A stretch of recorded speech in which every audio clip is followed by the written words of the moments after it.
Okay, so let's move on to some card market stuff. I wanted to talk. Excuse you. I wanted to talk about Duelist Nexus for a moment. So, all of these quarter century rares, I have no idea where they're going to really end up. I know that some of them are just going to drop, like sink like a stone. This card as a Mikanko card, and I play Mikanko, it's not good. I don't see this being a $40 card. I don't see it being a $30 card. It might sit 15 to 20. So many of these prices are still inflated just because it's a quarter century rare, but these don't have the same rarity as a Starlight.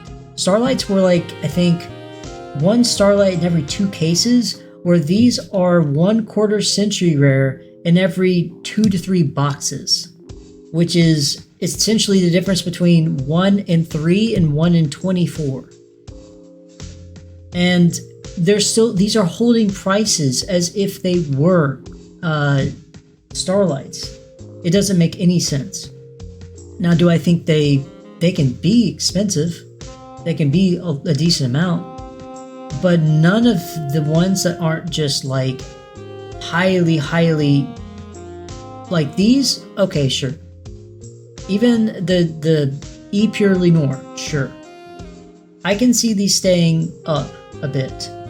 But any of these other ones, I don't see them staying up. Maybe the Snake Eye, because it's potentially going to get a lot of support down the road. That might be a good one to actually pick up if you can get it cheap. Revolution Synchron, I don't know. It's a good card, but it feels very niche as well. I don't know if it's going to stick up around a $60 price tag. I don't know. Is everyone really going to need this for all their decks? It's got the same price as some staple cards, and I feel like it's not a staple card, so why is it going to stick up that high? That seems a little silly to me. The Tessina stuff, I'm kind of torn on it. It seems interesting, but it also doesn't seem very good. The thing is, with TCG exclusives, it could just get another wave of support that breaks it, or it could be like second wave B-Troopers, where it's like, oh yeah, we just turned this into a fusion deck that doesn't add literally anything to it. There's no reason to play the new B-Trooper stuff. It doesn't make any sense to me. Dark Corridors dropping a bit. I feel like it'll go down to like $5 or $6 and then start kind of picking back up. I need them for my Dark World deck. I'll probably pick up a playset, but realistically, you should only be playing 1 or 2. I'm probably going to play 2. The Tokusano Shinkyoujin.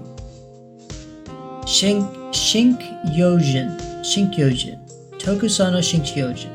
I don't know if I can pronounce it right. That's a really cool draw card for essentially level 10 decks or things that can add up to level 10, but it doesn't really have a home that makes it worth playing. So as cool of a card it is, I don't see it actually staying expensive because there's no place to use it, so there's not going to be much demand. All of these secret rares, though, by the way, unless it's something like Revolution Synchron, I see them staying low because, I mean, they're quarter century rares that are supposedly just better ones, and they're just going to push down all of the other secret rares to be much more or much cheaper overall just because of that. And honestly, I gotta say, it's pretty nice to be able to pick. Like, I need so many things out of this set. I need Dark Corridors. I want to get all of the Noble Arm stuff. I want to pick up any of the Sinful Spoil cards, so I need to get a playset of the Snake Eyes. I need to get Runic cards for my wife's Runic deck. Lars is a funny name for a really good card, and that really good card is going for about like $4. Even the new Illusion cards, this is not going to stay $6. I could see this as being a $1 card or $2 card, but it's still a cool card that's from the premier set of the Illusion type, so it might still be good to pick up down the road. All of the Tessina stuff seems really really cheap for even the like ultra rares and secret rares because they have the quarter century rares as well. Oh my gosh. E Pure Lenore in the deck that the last guy we looked at saying needs to get banned is a $2 card. Like that's just insane. Yeah, it literally, sorry, $3. It's a $3 card. Even though the Noble Knight stuff, the new Infernoble stuff, it's also cheap. Anything lower than this, like, yeah, this is a 50-cent ultra rare. A 50-cent ultra rare. But people are asking $40 for the quarter century rare. And this card, I am not going to play this in Mikanko. It's a really cool card to have. I want to own one just for collection purposes. But for one thing, I don't like the quarter century rares that much. I don't like Starlight rares that much. I think they look tacky compared to Ultimate rares, compared to Collector's rares, even compared to Ghost rares. So I would be happy with the 50-cent Ultra, honestly, just about as much as if I had the quarter century rare. I mean, maybe that's a hot take, but that's how I feel about it. And everything else in the set, I think some of these super rare Noble Knight stuff could be kind of penny stonks a little bit. If you get it low enough, I could see some of these rising up to maybe like 50 cents to $1 later on. But I probably wouldn't actually bother with that. Besides Duelist Nexus, let's see. People are kind of, I feel like these might be starting to go down a little bit. Yeah, well, they went down and they kind of stabilized. People are going to start forgetting about the Battles of Legends. They're going to be focused on a lot of the new sets. Like the Duelist Nexus, they're going to be thinking about the Megatons, they're going to be thinking about the Rarity sets, and the sets after that. And I see a lot of these just kind of trickling down as the demand for them goes down. I will say quarter century rare Sky Striker cards, even the regular Sky Striker cards, they're always a good pickup. I kind of want to get a quarter century rare Madolche Tiramisu, but every time I look at it, it's like, it looks tacky to me, and I'd just rather pick up the ultimate rares. I have one so far that my wife graciously gave to me for Christmas, and if I could just pick up 2 more, I'd have a playset and I'd be happy. I'm happy now with the one I have, but you get what I'm saying. Some of these down here seem like a little cheap. If I had just cash on hand, I'd be looking at this below $40 Volcanic Shell quarter century rare, because I think it's technically it's a rarer card than the ultimate rare Volcanic Shells, easier to get a hold of, and because it's released now. And we're just about to get new Volcanic support. So I'm actually kind of surprised that this is as cheap as it is. And that's just kind of my thoughts on it. X-Tox Hydra, it's a cool card, but it's probably not a good one. Azalea, I feel like that card got up to like $20 and is trickling back down. It's a really good card for any deck, not just Sky Strikers. So it might be a card to keep an eye on as it kind of trickles down to where it's affordable. Same thing with Duality. It's a good card, but it was at $15 at one point, and now it's back down to $9. All of the Punk Engine stuff could be decent pickups. Same thing with in the TCG, there's not a single card that is hit in the Adventure package. So these cards are decent to pick up, I think. Kind of on that same note, I wonder if the Ultimate Rare Water Enchantresses... Why? This makes no sense to me. $20 for Ultimate Rare Water Enchantresses. They look beautiful. They have a crazy pattern on it that look awesome. I'd have a playset of them myself. I picked them up closer when they were 30 or 40, and it's crazy to me that they're this cheap. I think they look so much better than the collector's rares, but I guess that's just a matter of taste. I'll get to that card in a second. Nightmare Corruptor Iblis. Secret Rares. This card is floating around a little less than $1. If this gets below like 50 cents, I would definitely recommend picking them up. Because, like, this card's still used in the metagame so often. It's still, people are still having to put in Lingaribo into their extra deck just to get it off the field so they're not locked into only Link summoning. And right now, let's see. I think there are only 3 printings of it. Yeah, you've got the original Secret Rare, which is about $4 or $5. Then you have the new Secret Rare, which is less than $1, and you have an Ultra Rare from the Megatins, which looks like it's about I'd say $1.50, $2. So why would you go for the Ultra Rare or the old Secret Rare when honestly I've seen these in person? These look beautiful. They're a very pretty card. The printing is like, the quality of these are pretty high quality compared to some of the old stuff. Like the set that the Nightmare Corruptor Iblis came from originally, I feel like had a lot of print problems and just wasn't very high quality. Golden Rule could be a very good pickup. It's like a custom card. It's so stupid. This card, this would be one to watch if the Infernobles actually do something in the meta. Rocket Coder. I keep harping on this. This is one of my... I got, I think, like 20 or 30 of these. And I probably can get them cheaper now. No, it's about the same. About 25 cents. And they've got 409 of them, jeez. So, this card, there's a rocket card, I forget which, maybe it's Quick Launch, I think, that summons a rocket from your deck. This is a essentially emergency teleport target for rockets that summons out a level 4 Dark Cyber's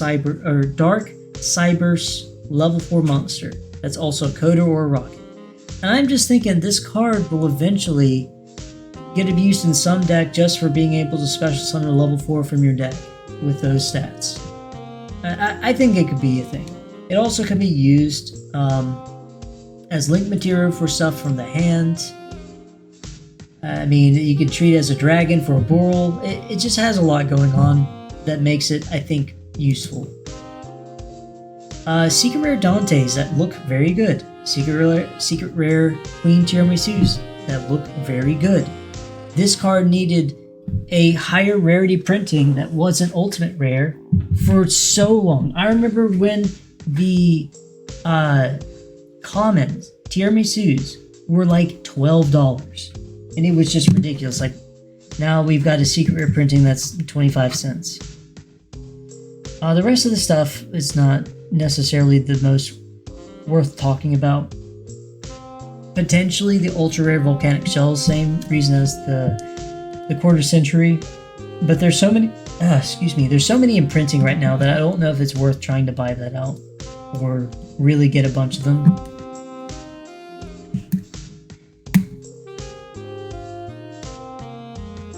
See, so we've got Sakitama and Aratama. I'm really surprised they didn't print Nikitama in here as an ultra rare. So now that one's the odd one out with just a common printing. And Sakitama just got its first printing like a set ago, which it's really funny that they went ahead and reprinted it here. Okay, so I think that's enough looking at this set. The only other one that I want to check out right now is Amazing Defenders because, well, it's got a bunch of decks that I really like in it, and I think it's fun to look up. Okay, so this card has just been like bought out, trickles back down, gets bought out again, trickles back down, and it's bought out once more for like $80 or $70, I mean. All of the rescue ace stuff is up. Nini is actually down a little bit. Let's see if these are actual listings. So 32 from a reputable source is a pretty good price on this. I've seen it floating around 40 for the longest time, but it looks like they're just trickling down cents as people kind of just undercut each other. Same thing with Rondo. That's a pretty decent price for it, I think. And I can't believe if I get some extra cash on hand, one of the things I'm getting is going to be Gizmek Orochi. Because this card, it crops up all the time. It's just like an amazing power card that just puts a body on the field during either player's turn. It has a pop effect. It's a level 8. Like, there's so much to it. It's a dark machine. It gets played in so many decks. It's hard to tell in this picture, but the collector rare printing, like, it has these really cool rectangular bars going all across the background of it. It looks amazing. This printing of it is really cool, and it's only $18. This is like a crap collector's rare, and it shouldn't be. This is one of those that gets bought out to $100 overnight because somebody realizes it's used in an upcoming deck. And I would definitely... I've got 3 copies because I play Renmaju. I would have as many of these as I could if I had unlimited funds. That's pretty much it. Ohime seems really cheap. Very many times it gets up to $30 or $40. Same with Water Arabesque. These all seem decent prices. I'm surprised a lot of the Rescue Ace stuff isn't higher, to be honest. And last couple of things I wanted to talk about. Emerging Emergency Rescue. This card has a couple printings. The Super Rare, which was from a special edition for Maximum Crisis, and then these commons. The commons I'm not worried about. The Super Rare, the only reason I'm bringing this up is because Konami announced, or maybe it was the Shonen Jump magazine, they showed us the picture for the new card, Rescue Hedgehog, which is of course this card here. This card searches rescue monsters.